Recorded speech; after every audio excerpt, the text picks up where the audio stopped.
এইভাবে করে কাসুন্দি বানালে কাসুন্দি কোনো দিনও তেতো হবে না, আর ভিনেগার ছাড়া সারা বছর ধরে এই কাসুন্দি রেখে খেতে পারবে।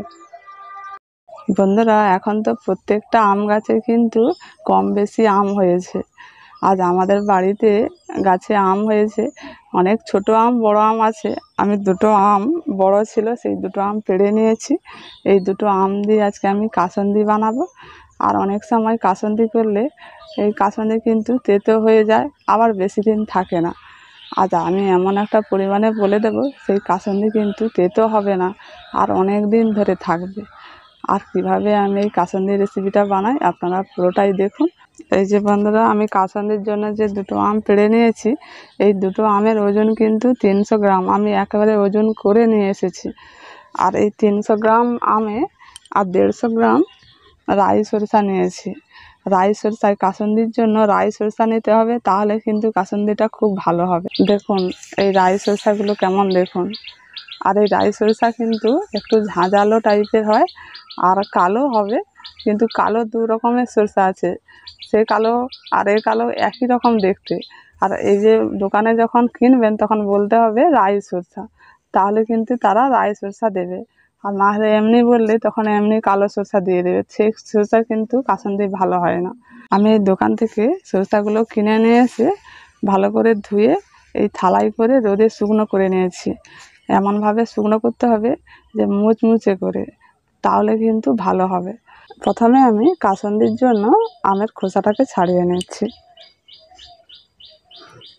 আমের এই বোখাটাকে বাদ দিয়ে দিতে হবে।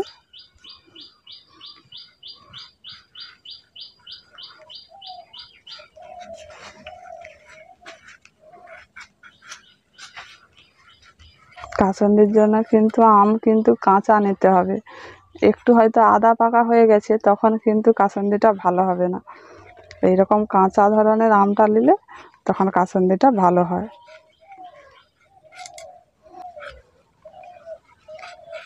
এখন পুরো আমটার খোসা কিন্তু সুন্দরভাবে ছাড়িয়ে নিয়েছি, একটুও এর মধ্যে খোসা নেই।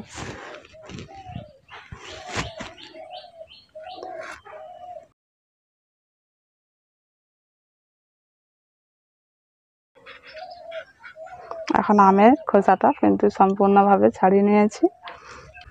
এবার দুটো আমকে আমি এখন গ্রেট করে নেব।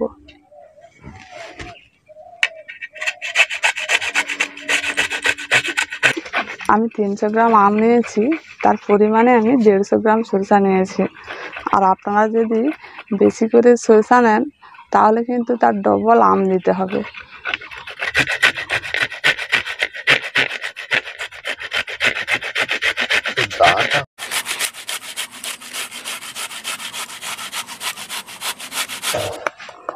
একটা আম গ্রেট করা হয়ে গেল।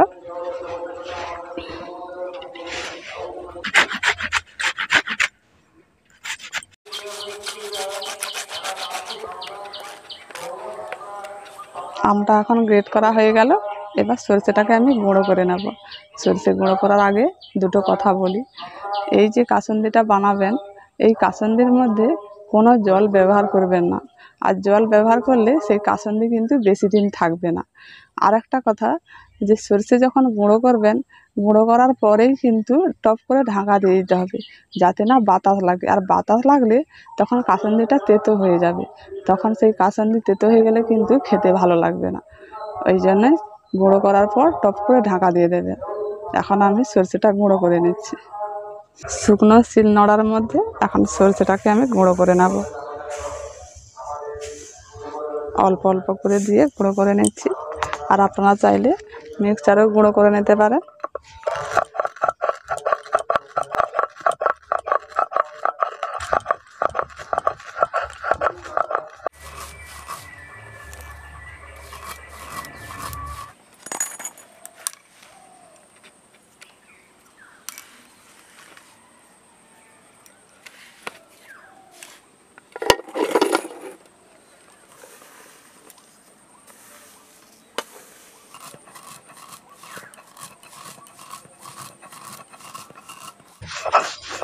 এখন সব সরষেগুলো গুঁড়ো হয়ে গেল। এবার কাসুন্দিটা বানাবো।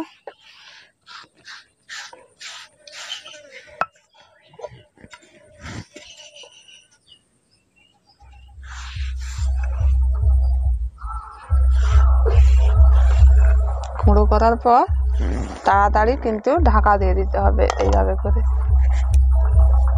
এবার আমি কাসুন্দিটা বানাবো। এই সরষে গুঁড়োর মধ্যে এখন কিছু উপকরণ দিয়ে দিচ্ছি। গ্রেট করা আমটা এখন এর মধ্যে দিয়ে দিচ্ছি। বারবার বলছি, এর মধ্যে কোনো জল ব্যবহার করবেন না। এই আম আর কিংবা আমের রস দিয়ে এই কাসুন্দিটা বানাতে হবে।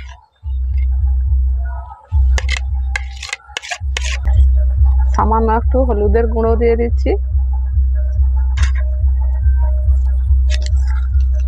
পরিমাণ মতো লবণটা দিচ্ছি। এর মধ্যে এখন 100 গ্রাম সরষের তেল দিয়ে দিচ্ছি। এখন কিছুটা দিয়েছি, আবার আমি এটা পরে ব্যবহার করব। এই 3টে উপকরণ দিয়ে এখন সরষে গুঁড়োর সঙ্গে ভালো করে মিশিয়ে নিচ্ছি।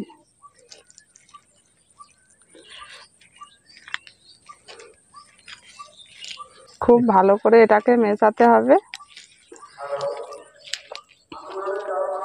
খুব পাতলাও হয়নি আর খুব কিন্তু শক্তও হয়নি।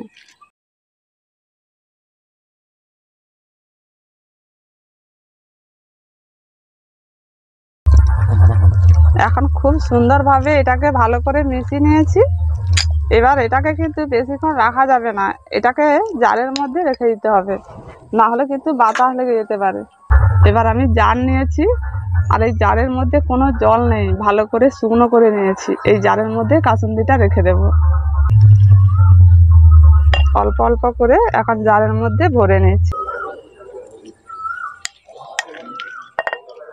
এই কাঁচের জারের মধ্যে এই কাসুন্দিটা রাখলে কিন্তু কাসুন্দিটা ভালো থাকে। আর কোনো প্লাস্টিক কিংবা অন্য অন্য পাত্রে রাখলে কাসুন্দিটা কিন্তু ভালো থাকে না। কাঁচের জারের মধ্যে কাসুন্দিটা রাখতে হবে।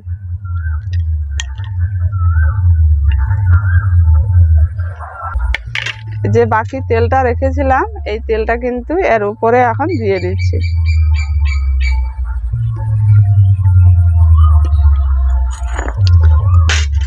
এবার এর মধ্যে ঢাকাটা ভালো করে লাগিয়ে দিতে হবে, যাতে না বাতাস ঢোকে। এইভাবে করে ঘরের মধ্যে 3 দিন রেখে দেবেন। 3 দিন পর আপনারা ব্যবহার করবেন।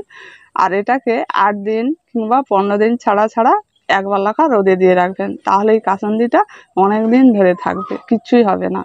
আর খেতে কিন্তু দারুণ লাগবে। এই কাসুন্দিটা এভাবে করে বানালে তেতেও হবে না আর খারাপও হবে না। আর এই কাসুন্দিটা কেমন হয়েছে কমেন্ট করে জানাবেন। আর বন্ধুদের অনেক অনেক করে শেয়ার করে দেবেন। আমাদের পাশে থাকবেন। সবাই ভালো থাকুন আর সুস্থ থাকুন।